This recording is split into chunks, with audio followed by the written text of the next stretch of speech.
नमस्कार। आज हम ऑक्सीफ्यूल सुरक्षा के बारे में बात करने वाले हैं। देखिए, ये सिर्फ कुछ नियमों की लिस्ट नहीं है।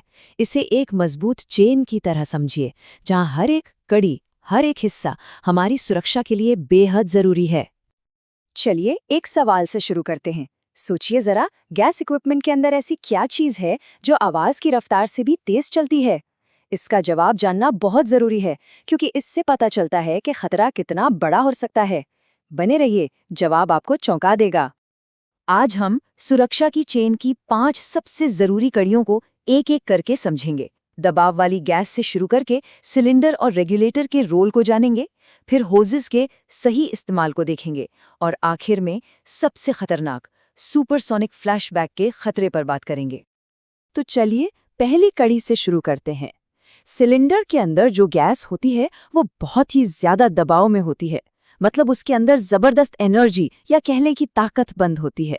और इसी विशाल एनर्जी की वजह से सेफ्टी रूल्स इतने सख्त होते हैं और उनका पालन करना इतना जरूरी होता है।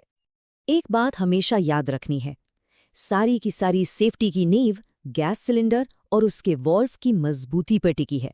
अगर ये पहली कड़ी ही कमजोर पड़ गई तो पूरी चेन टूट सकती है। अच्छा, अब बात करते हैं सिलेंडर की सेफ्टी से जुड़े एक बहुत बड़े खतरे की, जिसे बैकफ्लो कहते हैं। ये समझना बहुत जरूरी है कि आखिर ये होता क्या है और इसे रोका कैसे जाए। तो बैकफ्लो का सीधा सा मतलब है कि कोई बाहरी गैस या लिक्विड उल्टी दिशा में बहकर सिलेंडर के अंदर चला जाए। इससे न सिर्फ सिलेंडर के अंदर की गैस खराब होती है, बल्कि ये सिलेंडर के ढांचे को भी कमजोर कर सकता है, जो कि एक बहुत ही गंभीर खतरा है। तो इससे बचने के लिए कुछ नियम हैं जिनका सख्ती से पालन करना ही करना है। जैसे काम खत्म होते ही वाल्व बंद कर देना, खाली सिलेंडर को फौरन सिस्टम से हटा देना और सिलेंडर को कभी भी कचरा डालने के लिए इस्तेमाल न करना। ये छोटी छोटी आदतें बहुत जरूरी है। याद रखिए, सिलेंडर सिर्फ एक डब्बा नहीं, बल्कि एक कंट्रोल सिस्टम का सबसे पहला और जरूरी हिस्सा है। यहाँ एक बात और ध्यान देने वाली है कि वाल्व 2 तरह के होते हैं। एक होता है स्टैंडर्ड वाल्व और दूसरा होता है एनआरवी यानी नॉन रिटर्न वाल्व। जैसा कि आप देख सकते हैं, एनआरवी में एक एक्स्ट्रा सेफ्टी फीचर होता है।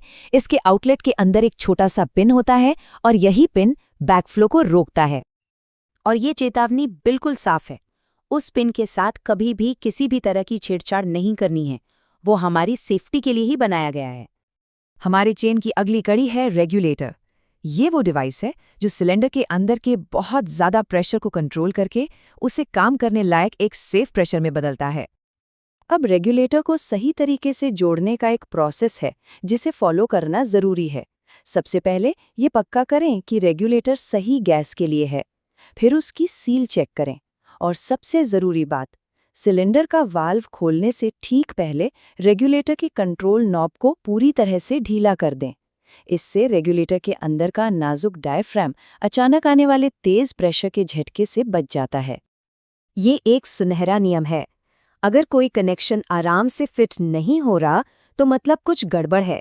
जबरदस्ती करने से उसकी चूड़ियां खराब हो सकती हैं और खतरनाक लीक हो सकता है। ये कुछ ऐसी गलतियां हैं जो लोग अक्सर करते हैं और ये बहुत खतरनाक हो सकती हैं। कनेक्शन पर तेल या टेप लगाना, खासकर ऑक्सीजन के साथ, एक धमाके की वजह बन सकता है। और हाँ, रेगुलेटर एक बहुत ही सटीक डिवाइस है। इसकी मरम्मत सिर्फ प्रोफेशनल ही कर सकते हैं। तो रेगुलेटर के लिए याद रखिए, सही गैस, सही इक्विपमेंट और कोई जुगाड़ नहीं। अब आते हैं हमारी चेन की अगली कड़ी पर, होजेस। ये रेगुलेटर से टॉर्च तक गैस पहुंचाने वाली लचीली लाइफलाइन है और इनकी सही देखभाल भी उतनी ही जरूरी है। ये स्लाइड बहुत अच्छे से दिखाती है कि सेफ्टी के लिए कलर कोडिंग का सिस्टम कैसे काम करता है। ऑक्सीजन के लिए नीला होज और राइट हैंड थ्रेड, जबकि फ्यूल गैसों के लिए लाल या नारंगी होज और लेफ्ट हैंड थ्रेड। ये सिस्टम इसलिए बनाया गया है ताकि गलती से भी ऑक्सीजन और फ्यूल गैस की लाइनें आपस में ना जुड़ जाएं। ये एक बहुत ही जरूरी कदम है जिसे कभी नहीं भूलना चाहिए। पर्ज करने का मतलब है कि टॉर्च चलाने से पहले हर गैस लाइन को कुछ सेकंड के लिए अलग-अलग खोलना। इससे होज में अगर कोई मिक्स्ड गैस फंसी हो तो वो बाहर निकल जाती है। ये मिक्स्ड गैस जलने पर पीछे की तरफ भड़क सकती है। होजेस को रोजाना चेक करना एक आदत बना लेनी चाहिए। अगर कहीं भी दरारें, कट, जलने के निशान या लीक टेस्ट के दौरान बुलबुले दिखें तो उस होज को तुरंत हटा दें। एक खराब होज कभी भी बड़े हादसे की वजह बन सकता है। पोर्टेबल इक्विपमेंट के लिए होज की लंबाई ज़्यादा से ज़्यादा 15 मीटर रखने की सलाह दी जाती है। ऐसा क्यों? ताकि ऑपरेटर हमेशा गैस सिलेंडर के पास रहे और किसी भी इमरजेंसी में सप्लाई को जल्दी से बंद कर सके। तो होजेस के लिए याद रखिए, सही रंग, सही लंबाई और रोजाना जांच।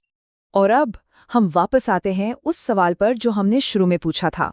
वो क्या है जो आवाज से भी तेज चलता है? वो है फ्लैशबैक, हमारी सेफ्टी चेन का सबसे बड़ा और सबसे हिंसक खतरा।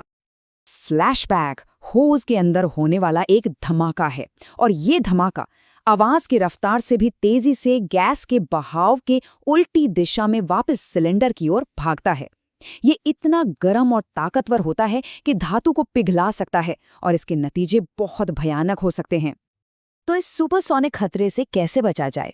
इसका जवाब है फ्लैशबैक अरेस्टर। ये एक छोटा सा डिवाइस है, लेकिन ये किसी जीवन रक्षक से कम नहीं है।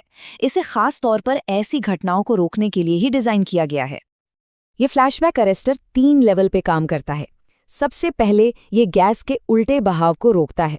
फिर अगर आग की लपट अंदर आ भी जाए तो इसमें लगा एक मेटल का फिल्टर उस आग को सोख कर बुझा देता है। और आखिर में अगर गर्मी बहुत ज्यादा बढ़ जाए तो एक थर्मल वॉल्व एक्टिवेट होकर गैस की सप्लाई को ही पूरी तरह बंद कर देता है। सबसे अच्छी प्रैक्टिस यही मानी जाती है कि फ्लैशबैक अरेस्टर सिर्फ रेगुलेटर पर ही नहीं, बल्कि ऑक्सीजन और फ्यूल गैस दोनों लाइनों पर टॉर्च के सिरे पर भी लगाए जाएं। इससे पूरे सिस्टम को पूरी सुरक्षा मिलती है। तो हमने सिलेंडर से लेकर टॉर्च तक सुरक्षा की पूरी चेन को देख लिया है।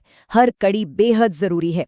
तो अब सवाल ये उठता है कि क्या काम शुरू करने से पहले इन सभी सेफ्टी चेक्स को अपनी आदत में शामिल किया गया है?